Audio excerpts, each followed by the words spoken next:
வாங்க சேப்பங்கிழங்கு காரக்குழம்பு எப்படி வைக்கிறதுன்னு பார்க்கலாம். அதுக்கு நான் பாத்திரத்தில் தண்ணி ஊற்றி சேப்பங்கிழங்கு லைட்டாக உப்பு போட்டு வேக வச்சுருக்கேன். வேக வச்சதை எடுத்து தனியாக ஒரு பாத்திரத்தில் தோல் உரித்து எடுத்து வச்சுருக்கேங்க. ஆறட்டோன்னு இப்போ பாருங்கள், வெங்காயம், வெந்தய சீரகம், பூண்டு போட்டு அரைச்சி வச்சுருக்கேன். இந்த மாதிரி ஒரு பாத்திரத்தில் அரைச்சி வச்சுக்கலாம். ஒரு 4 தக்காளி தேவையான அளவுக்கு நான் அரைச்சி வச்சுருக்கிறேன்.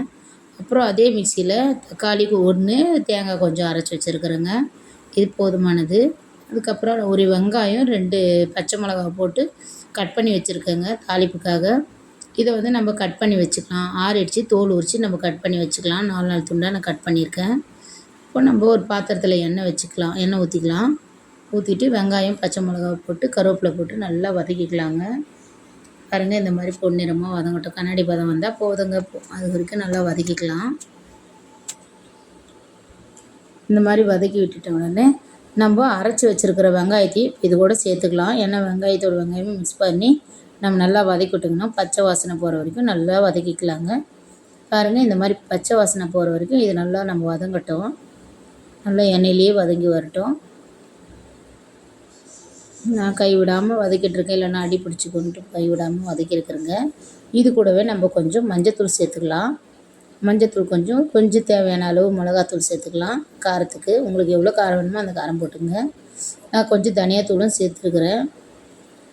சேர்த்துட்டு நல்லா வதக்கிக்கலாங்க, பச்சை வாசனை போகிற வரைக்கும். ஒரு 2 நிமிஷம் வதக்கினா போதும், கைவிடாமல் வதக்கிக்கலாம். இதுக்கப்புறம் நம்ம பச்சையாக அரைச்சி வச்சுருக்கிற தக்காளியும் அதில் சேர்த்துக்கலாம். 4 தக்காளி எடுத்து வச்சுருக்கேன். அதையுமே நம்ம அது கூட சேர்த்து நல்லா வதக்கிக்கலாங்க. பாருங்கள், இந்த மாதிரி நல்லா மிக்ஸ் பண்ணி விட்டுக்கலாம்.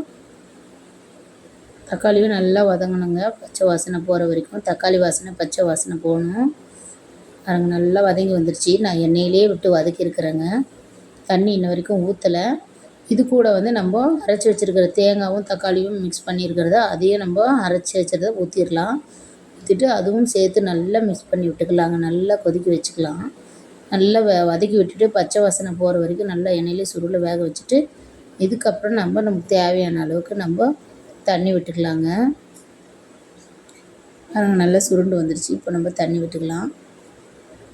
நம்மளுக்கு எவ்வளோ தண்ணி வேணுமோ அவ்வளோ தண்ணி ஊற்றிக்கலாங்க. இது கொஞ்சம் ரொம்ப கெட்டியாக வைக்கக்கூடாது, ஓரளவுக்கு மீடியமான பதம் தான் வேணும். இப்போ கெட்டியாக இருக்குது, நான் இன்னும் கொஞ்சம் தண்ணி ஊற்றிக்குவேன்.